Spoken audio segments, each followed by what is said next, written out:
నిస్వార్థ పోరాటానికి నిలువెత్తు నిదర్శనం అల్లూరి సీతారామరాజు అని జనసేన పార్టీ ఉమ్మడి విశాఖ జిల్లా అధ్యక్షుడు పెందుర్తి శాసనసభ్యుడు పంచకళ్ల రమేష్ బాబు మాజీ మంత్రి పసుపులెడ్డి బాలరాజులు అన్నారు. స్థానిక ప్రభుత్వ డిగ్రీ కళాశాల మైదానంలో స్వాతంత్ర సమరయోధుడు అణగారిన వర్గాల ఆశాజ్యోతి మన్యం విప్లవ వీరుడు అల్లూరి సీతారామరాజు విగ్రహ ప్రతిష్ఠ కార్యక్రమాన్ని కళాశాల ప్రిన్సిపాల్ డాక్టర్ ఎం విజయభారతి ఆధ్వర్యంలో మంగళవారం ఘనంగా నిర్వహించారు. ఈ కార్యక్రమానికి ముఖ్య అతిథులుగా విచ్చేసిన పంచకళ్ల రమేష్ బాబు ముందుగా స్థానిక గ్రామ దేవత ముత్యాలమ్మ అమ్మవారిని దర్శించుకున్నారు. అక్కడి నుండి డిగ్రీ కళాశాల విద్యార్థులతో కలిసి ర్యాలీగా కళాశాలకు చేరుకున్నారు.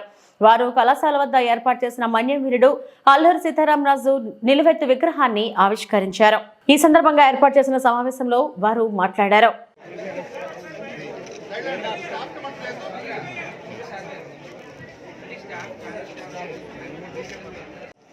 రోడ్డుకు అడ్డంగా కానీ రోడ్డు మధ్యలో కానీ ప్రతి ఊర్లో కూడా చాలా కొన్ని వేల విగ్రహాలు ఎవరెవరియో పెట్టేస్తా ఉన్నారు. వివాదాలు జోలికి పోదలుచుకోలేదు, కానీ ఇలాంటి మహానుభావుడు విగ్రహాలు ఏ ప్రాంతంలో అయితే ఆయన పోరాటాలు చేశాడు, ఏ ప్రాంత ప్రజల కోసం అయితే జీవితాన్ని త్యాగం చేశారు, ఆయనకి మంచి కుటుంబం ఉంది, ఆయనకి కూడా బాగా బతికే ఆలోచన స్వార్థం ఉండుంటే అణగారిన వర్గాల ప్రజల కోసం కానీ ఈ ప్రాంతంలో ఆ బ్రిటిష్ వాళ్ళ అరాచకాలు అణచటంలో పోరాటం చేయాలని చెప్పి ఏ స్వార్థంతో వీళ్ళందరూ పోరాటాలు చేశారో మనకు తెలుసు. నిస్వార్థంగా ఏది ఆశించకుండా వీళ్ళందరూ పోరాటాలు చేసిన వాళ్ళు పదవులు ఆశించాల, కేవలం బానిస సంఖ్యల నుంచి మనం విముక్తం చేయాలన్న సింగిల్ పాయింట్ ఎజెండాతో ఫైట్ చేసిన నాయకులు వీళ్ళంతా కూడా. మరి అలాంటి నాయకుల్ని స్ఫూర్తిగా తీసుకుంటే చక్కగా 4 మాటలు చెప్తే పిల్లల్లో ఈ ఏజ్ అనేది పిల్లలకి ఎలాంటిదంటే మనం వదిలిన బాణంలాగా దూసుకుపోయే వయసు, మనం ఎలా మలిస్తే అలా మలిచే వయసు ఇది. ఆ పిల్లలకి దేశభక్తి మీద కానీ అలాంటి నాయకుల గొప్పతనం మీద కానీ ప్రతిరోజు కూడా ఎంతో కొంత మీరు వాళ్ళకు స్ఫూర్తిదాయకమైన పద్ధతిలో లెసన్ ఇవ్వాలని చెప్పి మనస్ఫూర్తిగా కోరుకుంటూ, అప్పుడే ఈ విగ్రహం ఇక్కడ పెట్టిన దానికి మనందరికీ కూడా ఒక దానికి న్యాయం చేసిన వ్యక్తిని అవుతాం. మరి ఇలాంటి మంచి కార్యక్రమాలు ముందుగా అయితే అసలు యాక్చువల్గా ఈరోజు చాలా ఇబ్బందికరమైన పరిస్థితి రావటానికి, ఎట్టి పరిస్థితుల్లో రావాలి, ఎందుకంటే ఇలాంటి గౌరవప్రదమైన వ్యక్తుల విగ్రహం ఓపెన్ చేసే అదృష్టం నాకు కలగజేశారు. కాబట్టి మరొకసారి మీరందరికీ మళ్ళీ ధన్యవాదాలు తెలియజేస్తూ, మరి రమణ గారు మంచి కార్యక్రమానికి మీరు డొనేట్ చేశారు.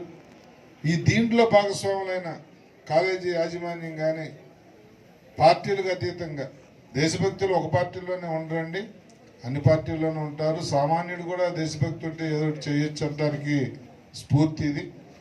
మరి మనస్ఫూర్తిగా దీంట్లో ఇన్వాల్వ్ అయిన అందరికీ ధన్యవాదాలు, కృతజ్ఞతలు తెలియజేస్తూ, జీవితంలో మన జీవితం ఆఖరి దశకు వచ్చే లోపు మనకి ఒక పుస్తకం ఉండాలి. ఆ పుస్తకంలో మనం చెప్పుకోవటానికి ఒక పేజీ ఉండాలి. ఏం చేసావురా, ఇన్ని సంవత్సరాలు రాజకీయంలో ఉన్నావు, లేకపోతే ఇన్ని సంవత్సరాలు ఉద్యోగం చేసావు, లేకపోతే ఇన్ని సంవత్సరాలు ఉపాధ్యాయుడిగా ఉన్నావు, ఏదో మీకున్న ఫీల్డ్లో ఏం చేసేవారు అంటే గర్వంగా చెప్పుకోవడానికి మనకి ఒక పేజీ ఉండే విధంగా బతుకుతాం. అప్పుడే మన జీవితాలకు కూడా సార్థకత అని చెప్పి తెలియజేస్తూ, మరి నేను గతంలో ఎక్కడ పోటీ చేసినా గెలుస్తున్నానన్నా, ఎక్కడ ఏ పార్టీలో ఉన్నా నర్మగర్భంగా బాలరాజు గారు చెప్పారు, ఎక్కడ పోటీ చేసినా గెలుస్తాడు, ఏ పార్టీలో ఉన్నా అధ్యక్షుడు చేస్తాడని. అదేనండి మీ ఉద్దేశం. నేను భుజాలు తడుకుంటున్నాను. ఏదైనా ఒకటే, ఎక్కడన్నా ఉండి ఏదన్నా చెయ్యి, నీ వ్యక్తిత్వాన్ని వదులుకోవద్దు, నీ బానిసత్వం బతుకొద్దు. నచ్చకపోతే పార్టీలు మారినా కూడా ప్రజలు ఆదరిస్తున్నారంటే ప్రజలతో మాత్రం విశ్వాసంగా ఉండు, రాజకీయ పార్టీలకు విశ్వాసంగా ఉండక్కర్లా. నీ పోరాటాలు చేయి, ప్రజలకు ఉపయోగపడలేదు, నీ నాయకత్వం తప్పు చేయట్లేదు, నీ నాయకత్వం తప్పు చేస్తుంది, వాళ్ళు కరెక్ట్గా లేరు, ఈ రాష్ట్రాన్ని పరిపాలించడంలో వాళ్ళకి చిత్తశుద్ధి లేదంటే ఒంటికి షర్ట్ ఇడిచినట్టు పార్టీ వదిలే కానీ నీ ప్రజలు మాత్రం వదలొద్దనేది నా మనవి. ఎందుకు గెలుస్తున్నానంటే ఇప్పుడు ఈ రాష్ట్రంలో 175 నియోజకవర్గాల్లో 4వ అత్యధిక మెజార్టీ నాది. ఆ మెజార్టీ నాకు ప్రజలు ఇచ్చారంటే నేను నిత్యం ప్రజల్లో ఉంటాను కాబట్టి ఇక్కడ నాయకత్వానికి కూడా మీ అందరికీ చెప్పేది ఏంటంటే ప్రజల్లో ఉండండి. ప్రజల కష్ట సుఖాల్లో ఉన్నా లేకపోయినా పర్లేదు, కష్టాల్లో ప్రజలతో ఉండండి.